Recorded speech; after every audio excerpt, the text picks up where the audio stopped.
Reversible and irreversible process గురించి తెలుసుకుందాం. Reversible process అంటే సపోజ్ స్టేట్ 1 నుండి స్టేట్ 2కి ఒక ప్రాసెస్ ఒక డైరెక్షన్లో మూవ్ అవుతుంది. తర్వాత సేమ్ ప్రాసెస్ స్టేట్ 2 నుంచి స్టేట్ 1కి రీచ్ అయినప్పుడు సిస్టమ్ అండ్ సరౌండింగ్స్ ఈ రెండింటి మీద ఎటువంటి ప్రభావం చూపకుండా సేమ్ డైరెక్షన్లో రివర్స్ అయితే దాన్ని రివర్సిబుల్ ప్రాసెస్ అంటాం. నెక్స్ట్ దీని ఎగ్జాక్ట్ ఆపోజిటే ఇర్రివర్సిబుల్ ప్రాసెస్.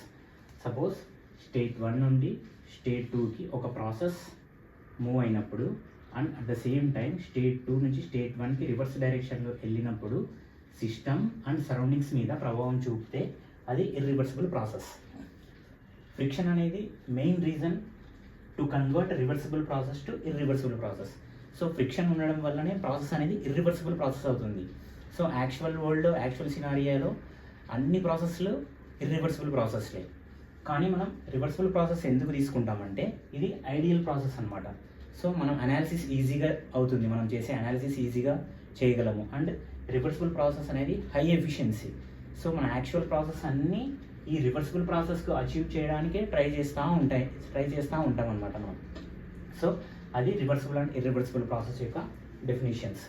నెక్స్ట్ మనం టెంపరేచర్ గురించి తెలుసుకుందాం. అసలు టెంపరేచర్ అంటే ఏంటిది? What is mean by temperature? Temperature అంటే it is a measure of hotness or coldness. అంటే ఎంత వేడిగా ఉంది ఎంత చల్లగా ఉంది అనే కొలిచేదాన్ని మనం టెంపరేచర్ అంటాము. జనరల్గా ఫిజికల్ సెన్సేషన్తో మనం హాట్ కోల్డ్ అని చెప్తే అది యూజ్ కాదనమాట. సో ఒక న్యూమరికల్ వాల్యూ అనేది మనం డినోట్ చేయాలి. సో ఆ న్యూమరికల్ వాల్యూ అనేది కొన్ని యూనిట్స్ ద్వారా మనం డినోట్ చేస్తాం. ఒకటి వచ్చేసి ఏంటిదంటే degree Celsius and Fahrenheit and next kelvin. So temperature అనేది డిగ్రీ సెల్సియస్లో డినోట్ చేస్తాను. సో ఈ డిగ్రీ సెల్సియస్ ఎలా వచ్చింది అంటే ఆర్బిటరీ ర్యాండమ్గా చూజ్ చేసుకున్నారనమాట ఇది. సో 0 డిగ్రీ సెల్సియస్ అంటే ఇది మనం ఐస్ పాయింట్ అని డినోట్ చేస్తాం. నెక్స్ట్ 100 డిగ్రీ సెల్సియస్ అనేది ఇది స్టీమ్ పాయింట్ డినోట్ చేస్తుంది అనమాట. సో దీని కన్వర్షన్ వచ్చేసి degree Celsius divided by 100 that will be is equal to F minus 32 divided by 180. So degree Celsius నుంచి ఫారెన్హీట్స్లోకి కన్వర్ట్ చేయాలంటే మనం ఈ ఫ్రాక్షన్ యూజ్ చేస్తాం అనమాట. Next kelvin scale. So 0 degree Celsius will be equal to 273.15 kelvin. So ఈ conversion use చేసి మనం టెంపరేచర్ని ఈజీగా కన్వర్ట్ చేసుకోవచ్చు అనమాట. సో ఇది టెంపరేచర్ యొక్క scale. Next we have to learn zeroth law of thermodynamics. Practical example తీసుకొని మీకు జీరోత్ లా ఆఫ్ థర్మోడైనమిక్స్ని ఎక్స్ప్లెయిన్ చేస్తాను.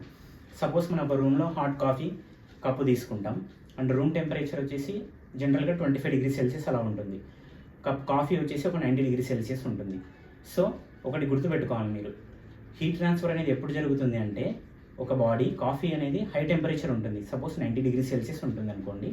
Next room temperature 25 degree centigrade ఉంటుంది. సో హీట్ ట్రాన్స్ఫర్ అనేది always transfer from high temperature to low temperature. అంటే hot coffee to next room టెంపరేచర్కి transfer అవుతుంది heat అనేది. అది ఎప్పటి వరకు ట్రాన్స్ఫర్ అవుతుంది?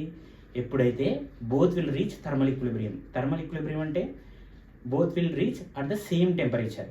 సో రెండు సేమ్ టెంపరేచర్కి రీచ్ అయితే దాన్ని మనం థర్మల్ ఈక్విలిబ్రియం అంటాం. ఇప్పుడు కాన్సెప్ట్ ఏంటిదంటే suppose when a body A is in thermal equilibrium with body B and another body B is in thermal equilibrium with body C, then both A and C are in thermal equilibrium. So ఇది definition అనమాట zeroth law of thermodynamics. So ఈ zeroth law of thermodynamics definition use చేసుకొని మనం థర్మోమీటర్స్ని construction చేస్తున్నాం. Practical example చెప్పాలంటే suppose doctor దగ్గరికి వెళ్తే మనకు డాక్టర్ అనేది థర్మోమీటర్ మన టంగ్ కింద పెడతాడనమాట. సో స్టార్టింగ్లో థర్మోమీటర్ వచ్చేసి నార్మల్ 36 డిగ్రీ సెల్సియస్ ఫారెన్హీట్స్ చూపిస్తుంది. సో ఎందుకంటే థర్మోమీటర్స్ మనం ఫారెన్హీట్స్లో ఎక్కువ మెజర్ చేస్తాం. సో 96 ఫారెన్హీట్స్ అటు రూమ్ టెంపరేచర్ అది చూపిస్తుంది అనమాట. సో ఎప్పుడైతే మన బాడీకి టచ్ అవుతుందో సో అది ఏం చేస్తుంది? థర్మోమీటర్లో ఏముంటుంది? మర్క్యూరీ ఉంటుంది. సో మన బాడీ సపోజ్ మనకు ఫీవర్ ఉందనుకోండి, ఫీవర్ ఉంటే 100 ఫారెన్హీట్స్ ఫీవర్ ఉంటుంది. సో 100 ఫారెన్హీట్స్ ఫీవర్ ఉన్నప్పుడు సో మన బాడీలో ఉండే హీట్ హై టెంపరేచర్, సో అది మెర్క్యూరీ అనేది లో టెంపరేచర్లో ఉంటుంది. సో మన బాడీలో ఉండే టెంపరేచరు ఆ మెర్క్యూరీలోకి ట్రాన్స్ఫర్ అవుతుంది, హీట్ ట్రాన్స్ఫర్ అవుతుంది. ఎప్పటి వరకు? బోత్ అనేది ఈక్వల్గా రీచ్ అయినంత వరకు హీట్ ట్రాన్స్ఫర్ అవుతుంది. సో మెర్కురీ అనేది మన బాడీ టెంపరేచర్ రెండు థర్మల్ ఈక్విలిబ్రియం రీచ్ అయినప్పుడు మనకు అందులో 100 ఫారెన్హీట్స్ అనేది మన బాడీ టెంపరేచర్ ఉందని చూపిస్తుంది. అంటే బోత్ థర్మల్ ఈక్విలిబ్రియంకి రీచ్ అయిన తర్వాత చూపిస్తుంది. అంటే ఆ థర్మోమీటర్ అనేది ఈ ప్రిన్సిపల్ అనేది జీరోత్ లా ఆఫ్ థర్మోడైనమిక్స్ అనేది మనకు ప్రాక్టికల్ ఎగ్జాంపుల్ అక్కడ యూజ్ అవుతుంది.